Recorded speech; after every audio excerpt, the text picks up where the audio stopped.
Shalom saudara-saudara yang dikasihi Tuhan Yesus Kristus, salam sejahtera buat saudara semua dimanapun saudara berada. Damai dan sukacita oleh Roh Kudus melimpah senantiasa dalam hati dan kehidupan saudara semua.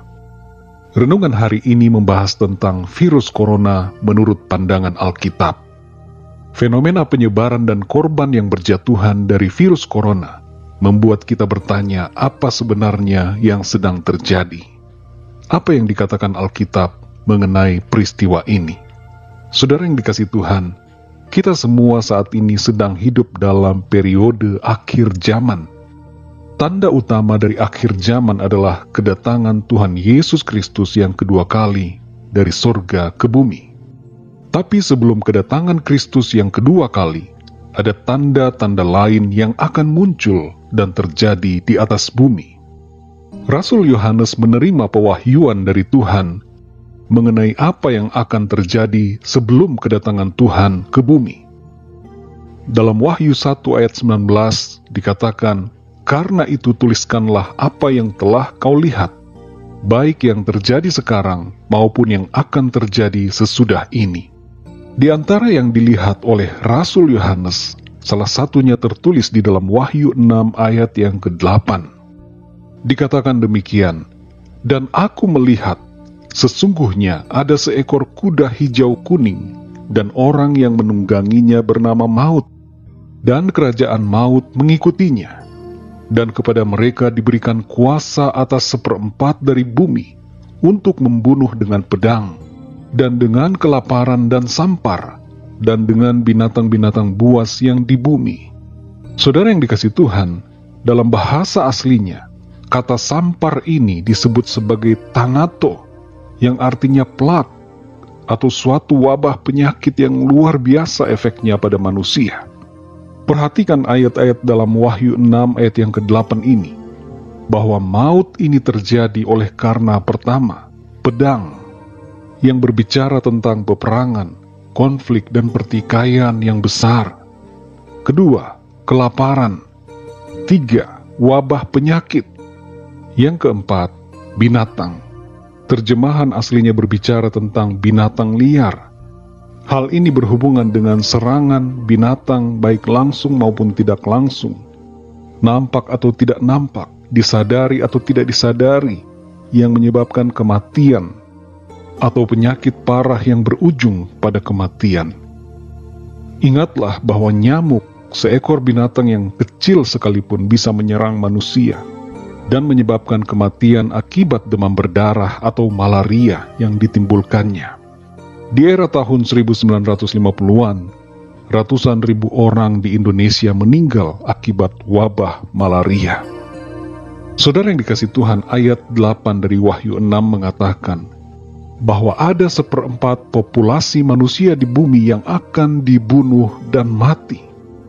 Dengan populasi penduduk dunia saat ini sebanyak hampir 8 miliar, 1/4-nya berarti adalah hampir 2 miliar orang. Flu Spanyol pernah menjadi wabah penyakit yang luar biasa. Pada tahun 1918, flu Spanyol menginfeksi 500 juta penduduk dunia dan membunuh 50 juta orang. Jumlah ini mencakup sekitar 5% penduduk dunia saat itu. Saudara yang dikasihi Tuhan, coronavirus yang dimulai dari Wuhan, Cina, barulah merupakan gambaran kecil mengenai bagaimana dampak dahsyat dari penyakit yang luar biasa yang akan menimpa bumi ini. Virus corona hanyalah salah satu wabah penyakit yang muncul, yang harus menjadi pengingat bagi kita dan membangkitkan kesadaran kita semua bahwa pada akhir zaman, peristiwa wabah yang luar biasa dahsyat akan benar-benar terjadi. Namun saudara yang dikasihi Tuhan, kita tidak perlu takut menghadapi hal-hal seperti ini. Kita hanya perlu mendekat kepada Tuhan, hidup dalam kesetiaan dan ketekunan iman. Persiapkanlah diri kita dalam menghadapi kedatangan Tuhan Yesus dengan cara hidup dalam kebenaran, kekudusan, dan kesetiaan. Pertahankan iman selalu kepada Tuhan. Sekali lagi saudara, Tuhan menghendaki agar kita tidak takut menghadapi berbagai situasi apapun di akhir zaman. Sebab ada perlindungan dari Tuhan. Ada jalan keluar dari Tuhan. Tuhan akan melindungi dan meluputkan kita anak-anaknya. Dalam Wahyu 12 ayat 14 tertulis mengenai pemeliharaan Tuhan atas orang-orang percaya untuk meluputkan dari masa kesukaran besar selama 3,5 tahun. Ini menunjukkan bahwa Tuhan mengasihi dan mau melindungi umatnya. Perlindungan ilahi diberikan Tuhan kepada orang-orang yang mau bertobat dan tinggal di dalam kebenarannya.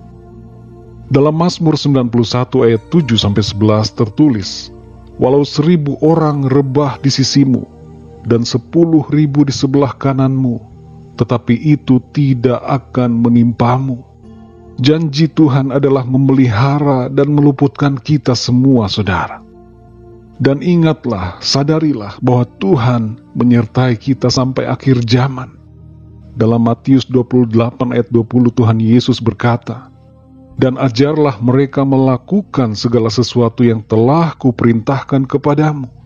Dan ketahuilah, Aku menyertai kamu senantiasa sampai kepada akhir zaman." Saudara yang dikasihi Tuhan, kita hidup oleh iman, bukan ketakutan. Jadi jangan kita takut, karena ada Tuhan yang berjanji memelihara hidup kita. Ada Tuhan yang bersama dengan kita dan menyertai kita sampai akhir zaman. Bagian kita adalah beriman teguh, melakukan kehendak-Nya, dan setia selalu sampai akhir. Mari kita berdoa, saudara. Bapa di dalam surga, kami mengucap syukur untuk firman-Mu yang memberikan janji kepada kami bahwa Tuhan melindungi dan memelihara kehidupan kami, serta Engkau menyertai kami sampai kepada akhir zaman. Kami berdoa saat ini untuk setiap orang yang mengalami situasi sulit dalam hidupnya, terlebih khusus para korban dari virus corona yang saat ini menjadi wabah di beberapa tempat. Kami berdoa agar Tuhan Engkau memulihkan dan menyembuhkan orang-orang yang mengalami sakit akibat virus ini. Kami berdoa untuk kota-kota di Cina, agar Tuhan Engkau memulihkan kota-kota ini. Dan kami berdoa agar Tuhan Engkau mencurahkan hujan keselamatan, anugerah dan kasih-Mu bagi bangsa Cina, agar mereka boleh mengenal Engkau dan datang kepadamu, ya Tuhan Yesus. Kami berdoa untuk perlindungan Tuhan bagi setiap anak-anak-Mu dimanapun di seluruh dunia. Dan kami berdoa untuk bangsa kami Indonesia, agar juga Tuhan Engkau memagari dengan kasih-Mu. Curahkanlah anugerah keselamatan bagi bangsa kami, sehingga bangsa kami boleh datang kepadamu Tuhan, mengenal Engkau dan percaya bahwa Engkaulah Tuhan Yesus, Juru Selamat, yang menebus dan memberikan kehidupan yang kekal. Terima kasih Tuhan. Pimpinlah hidup kami agar kami selalu setia, percaya kepadamu, dan senantiasa hidup dalam iman, tidak takut dalam menghadapi situasi apapun. Sebab Engkau Tuhan ada bersama dengan kami, menyertai hidup kami, memelihara dan melindungi kami, serta memberkati kami semua. Terima kasih Tuhan. Di dalam nama Tuhan Yesus Kristus kami berdoa dan mengucap syukur. Haleluya. Amin. Puji Tuhan, saudara yang dikasihi Tuhan, saya percaya firman Tuhan menjadi berkat dan kekuatan buat kita semua. Dan Roh Kudus akan menolong kita untuk lebih lagi memahami kebenaran firman Tuhan. Tuhan Yesus memberkati saudara semua. Sampai jumpa dalam renungan yang berikutnya. Haleluya.